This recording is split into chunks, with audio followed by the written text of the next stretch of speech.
Hey guys, welcome back. Joe Brunsman, Insurance Burger to the Stars. As an insurance guy, I have dealt with way too many ransomware cases in my day. And so for all of you optimists still out there, I'm here to tell you the backups are probably not going to save you, and you're going to happily pay that ransom. There are a number of mechanisms that the bad guys use to make your life a living hell to facilitate that payment. And we're going to jump into some of those. And I would just say that probably by the end of this presentation, you're going to be really dealing with three specific phone calls. One is going to be to your CFO or your accountant. The second is going to be to your IT person. And the third is going to be to your insurance guy. So let's go ahead and jump on into it. Now, if you've never had to deal with a ransomware event, you may be under this impression that it's a down on Friday, back on Monday type of issue, right? Where it's, all right, guys, we got ransomware. You know what? That's lunch, everybody. We'll see you here on Monday. Over the weekend, the IT guys stress about it and everything's back to normal. That is just not the case. So for any executives watching this or fellow business owners, here are just some of the questions I think you need to start asking yourself and your team before you inevitably get hit with ransomware. So first, who is the unlucky bastard that has to talk to the insurance guy? Someone's got to jump on that grenade, so make sure that person's aware of it. Next, who's going to talk to the insurance company? Who will talk to the attorney? Who's going to make the ultimate final decisions, right? Is there going to be a hierarchy here? Who has dealt with this before? Do you have anybody who has some type of background in this or history in this, right? Whoever that unfortunate person is. Next, who's going to interface with IT and the vendors?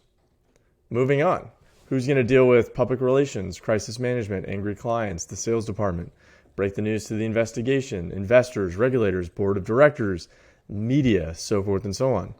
Who's going to work on systems enhancements, right? Because now not only are you dealing with a ransomware event, but you're also realizing, hey, we have holes in our systems. How are we going to fund this? What do we need to do to fill those holes? And I can just tell you that if you have a major ransomware event, getting cyber insurance at your next renewal is going to be a painful process. But one of the things they are going to harp on specifically is they're going to want to know what concrete steps you have taken to try and mitigate a similar event from occurring in the future. Because, of course, underwriters, they don't just want to write business they know that's going to lose the money, right? They have to legitimize to their bosses what it is you've done if they're going to continue writing that policy or if they're going with you for the next policy period, right? So they have to keep their own jobs. So with that, you need to make sure that you have those systems enhancements in place, and someone's going to have to be in charge of that. Next, you have to think about, okay, how long is the forensics going to take? I believe the average downtime right now for a ransomware event is roughly 16 days, and that is working full tilt for 16 days. If you're a larger organization, you have a major ransomware event, that could easily double, right? No joking there, easily double. Next. Is local, state, or federal law enforcement going to be involved? Once they get involved, that could hamper or potentially just stall the recovery process as they're dealing with the gathering of evidence and some other issues there. So you need to keep that in mind. That's going to make this a longer evolution. And what happens if the bad guys are still in your system, right, while you're trying to recover? That's a whole nother set of issues you're going to have to deal with.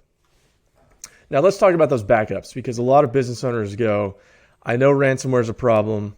You know what? I've got backups. I'm good. Well, first question you need to ask yourself, how long is it going to take you to restore from backups?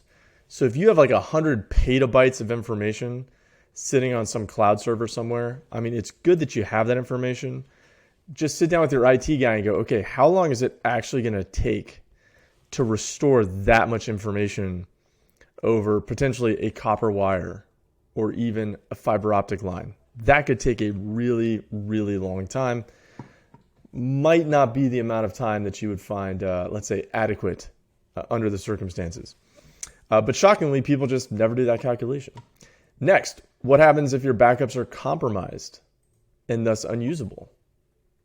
How old are your backups? If the periodicity of your backups, maybe it's only once a month you're actually backing up because that was cheaper than once a day or once every 2 weeks. Well, now you have to go back and recreate that data.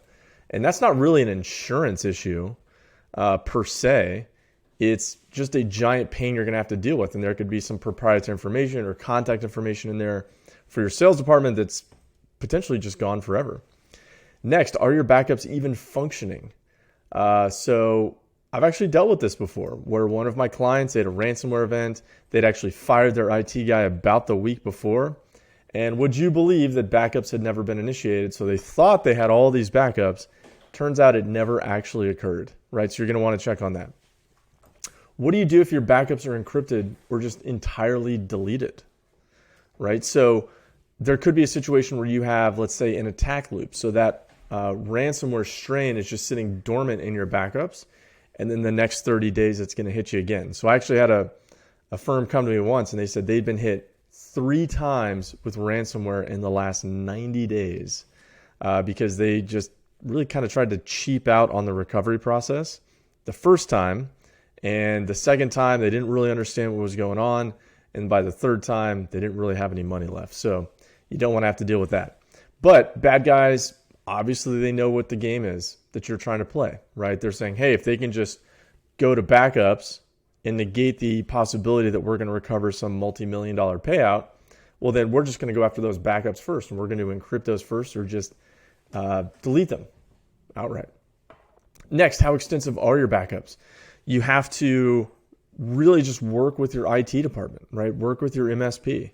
No matter how well-meaning and how forward-leaning those guys are, if you're not telling them what's critical data and what's not critical data, then perhaps they're just not backing up something that's going to be absolutely crucial for you. So you need to make sure that you're having that conversation. And then what's your backup prioritization plan? So let's say you just have terabytes and terabytes and terabytes of information or petabytes of information. What is critical information? What is it you need to get back up and operating immediately? Vice, what can you maybe back up a week from now or 2 weeks from now where it's a good to have, but it's not a need to have at the exact moment. You don't just want to restore from backups because you could be restoring a whole bunch of stuff in the beginning that you're not going to be using, some historical files if you don't have some prioritization plan. And then it's not till the very end that you get the stuff you actually need to function your business. So make sure that you're taking that into account and talk to your team. Now, of all of this, you can kind of start to see where this is going, right? And that's money talks. This is an economic decision. Now, I've seen personally many a business owner who said, those bad guys can go to hell. I will never pay them a cent. And then when they get faced with such a daunting task, they quickly change their tune. All right. So with that, just think about the sheer business interruption cost that you're going to deal with. Now, hopefully you have an appropriate cyber insurance policy that'll reimburse you for, let's say, at least some of those costs, if not all of it, depending on the size of the ransomware event you're dealing with. But if you're down for 2 weeks and you just can't generate revenue, well, not only are you not generating revenue, you probably have a bunch of overhead costs that are constant that you're going to have to deal with anyways, right? Maybe you have employees that are salaried and they're just going to have to get paid. Well, that's going to take a big dent into your business checkbook. Next, there's going to be a myriad of other issues that you're going to have to deal with that just a lot of firms never really think about because they've never had to deal with the issue yet. But I'm telling you, you're going to have to deal with this. Reputational damage. Hey man, maybe you had an issue with a client in some other time of the year. All right, we all kind of get one mulligan. Now this is the second issue and they're already unhappy. They're being courted by somebody else. Maybe it's your biggest client, right? They're always getting courted by some other vendor there. This is just the last straw that they're going to deal with, right? And now a good portion of your revenue is gone.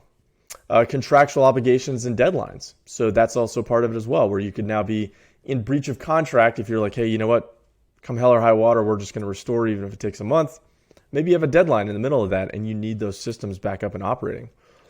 Likewise, maybe you're a law firm and you have true court filing deadlines or legal deadlines that you have to deal with. Or you're an accounting firm and you have specific filing deadlines that you have to deal with. All of these issues can come into play. Next, just loss of confidence by business partners. So your business partners out there, they're like, what are these people doing? Right? What are they doing? You would like to think that other business owners would be sympathetic, I would say, to this type of circumstance. I have seen quite the contrary, especially the other business owners or business partners who've never had to deal with this type of issue before. They just want to know, why didn't you just restore from backups, right? But it's a lot more complex from that. And then, of course, the loss of sales opportunities. The lifeblood of any organization is going to be sales. And so if you just don't have the ability to even sell anything, or if part of your computer system is back up, but you can't even get to the things that are going to be sold, now you got a big problem. And you also have to think, hey, what if the crown jewels are missing? So per Coveware, about 70% of ransomware is also data exfiltration. So people have this misunderstanding that ransomware is just, hey, somebody encrypts your files and then you pay them a ransom, they give you the key, you unlock the files, you go about your day.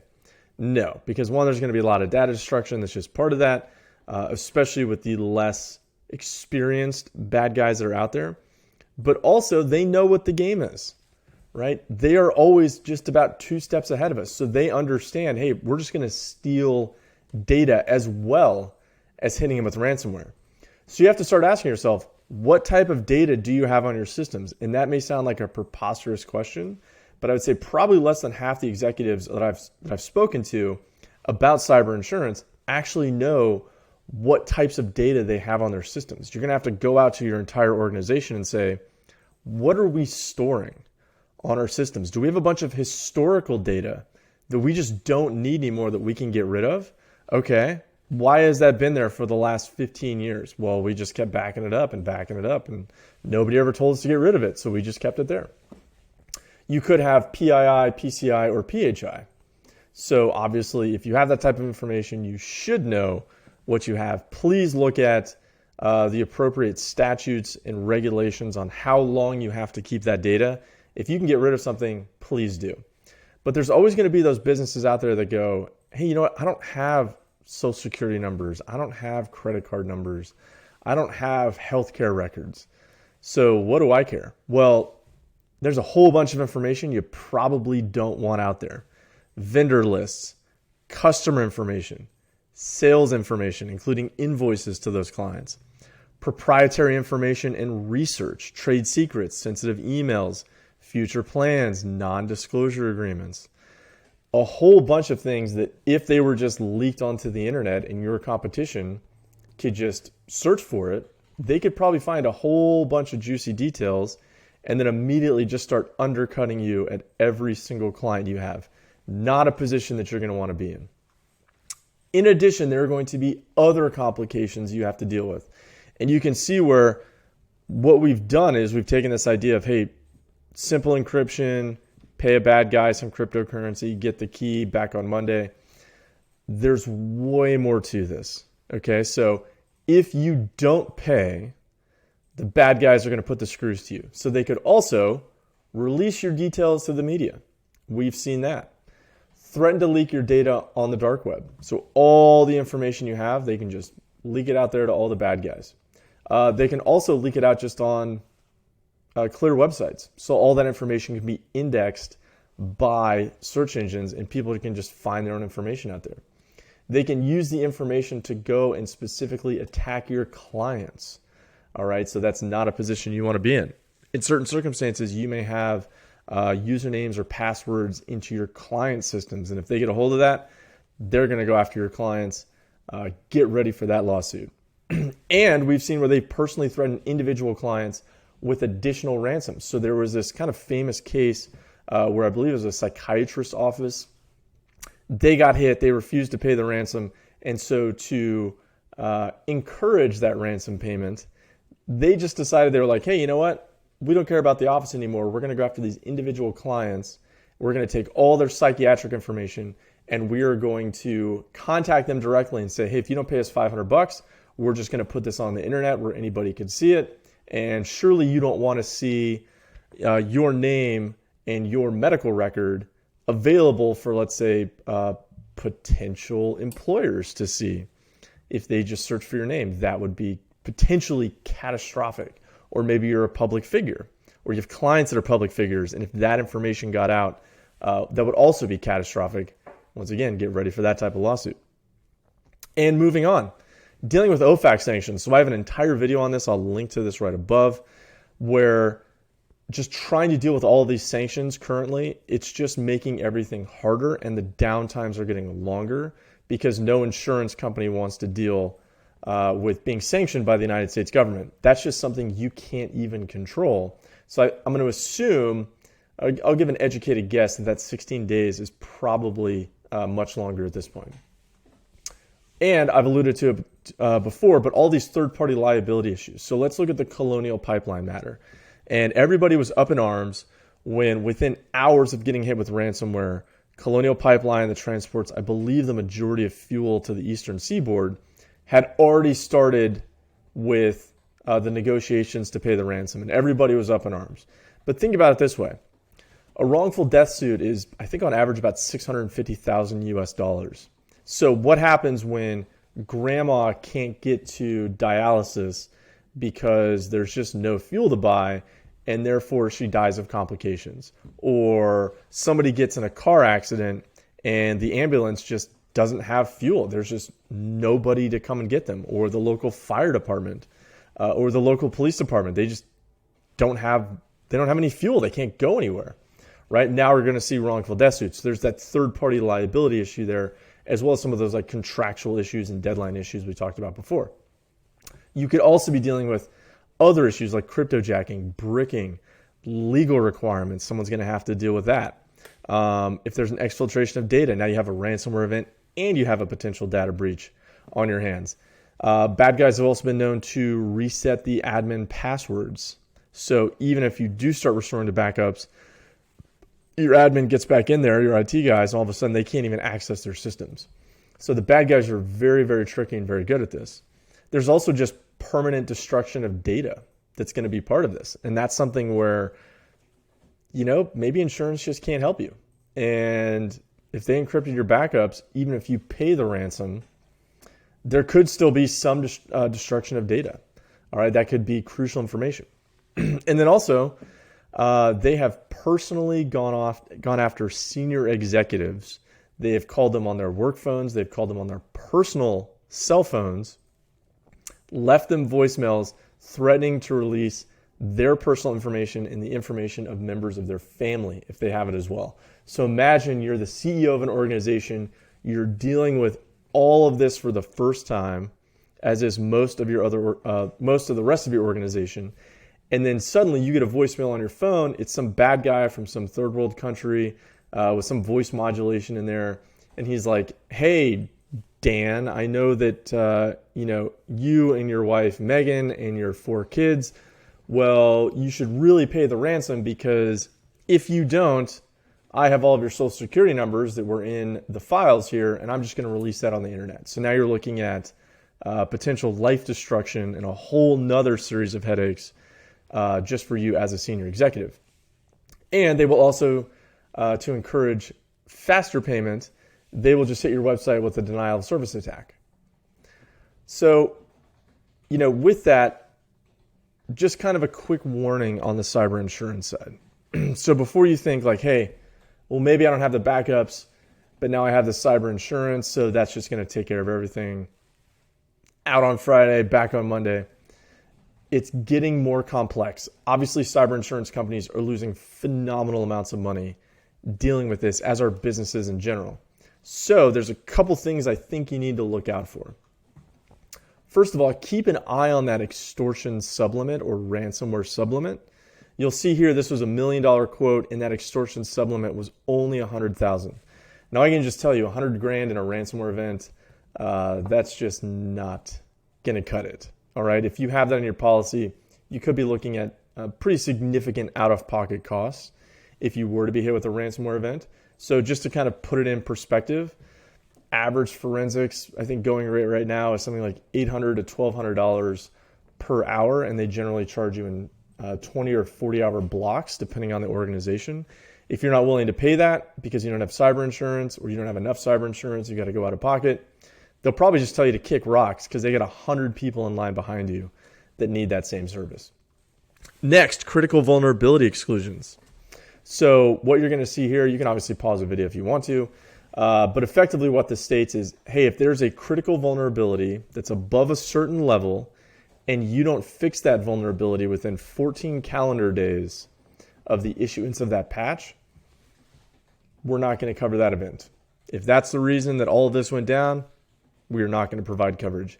You don't want to be in that position. Next, old hardware and software exclusions.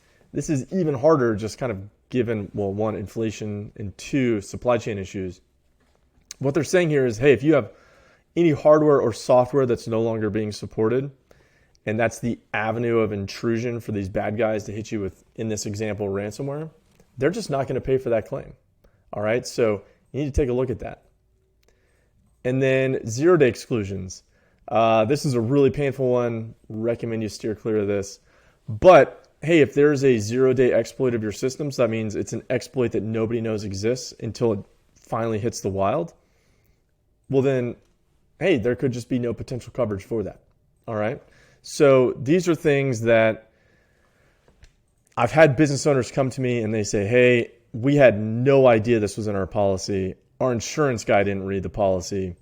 And you kind of have to think about the economics, right? Cyber insurance is not something where you just want like your general insurance guy to deal with it because it's a crapshoot. Maybe he got it right by circumstance.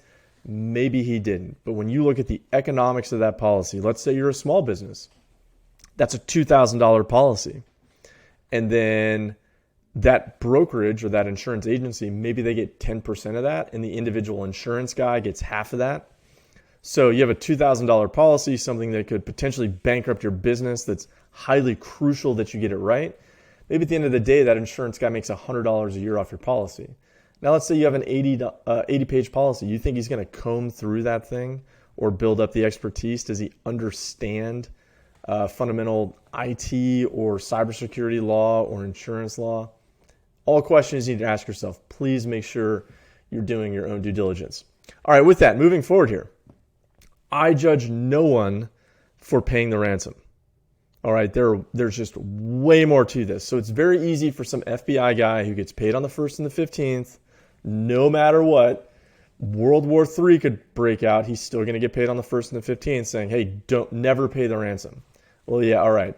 Thanks, pal. Go sit in your corner, put your hat back on, right? Play with your crayons. The rest of us have actual obligations to deal with. We have families that are depending upon us. We've got people who have to pay mortgages. So I don't judge anyone for paying the ransom. That being said, your best offense is a good defense, right? What I don't like to see is organizations consciously deciding that they're going to wholly rely on cyber insurance. That is a bad plan, all right? You don't want to do that because there could be exclusions in your policy that you don't even know exist. So all of that is, yes, you are going to have to pay more for cybersecurity, right? Now, why do I think you can trust me when I say that? I actually make less money the better your cybersecurity is. All right. So take it from the guy who makes less money giving the recommendation, right? Where it's not your IT guy saying it. It's not your MSP saying it. It's the insurance guy who's dealt with way too many of these things saying, please spend more on cybersecurity, get the appropriate controls in place, make sure you have the appropriate types of backups. Right? Make sure you're planning for, all right, we can only hold this off for so long. Eventually, we're going to get hit, either in part or in whole or in full. We need to have plans in place to deal with this. We need to make sure that we are prepared to deal with this significant disruption in our company. So please reach out to your IT MSP. You don't have to be a cybersecurity expert. Frankly, if you're watching this, when you're a business executive, there's a reason you didn't become a cybersecurity guru. You became an expert in your own particular area of business. And so kind of a best practice there was just go to your IT, go to your MSP and say, listen, we're freeing up money in our budget and we're worried about cybersecurity. Come to me with a list, a wish list, and just rank order that in biggest bang for the buck and how long it's going to take us to implement that. And then just kind of go from there. If you really want to nerd out, here's NIST 8374 Ransomware Risk Management, a Cybersecurity Framework Profile. There's a free download for that. And please make sure you have an appropriate cyber insurance policy. So if all else fails, if that entire defense in depth has failed, please make sure you have an appropriate cyber insurance policy, that you're not just leaving it up to the whims of some random insurance guy, that you really actually understand what's in that policy, and your insurance person, hopefully someone who specializes in this, also knows what your particular concerns and worries are going to be. All right, with that, I've been rambling for too long. Stay safe.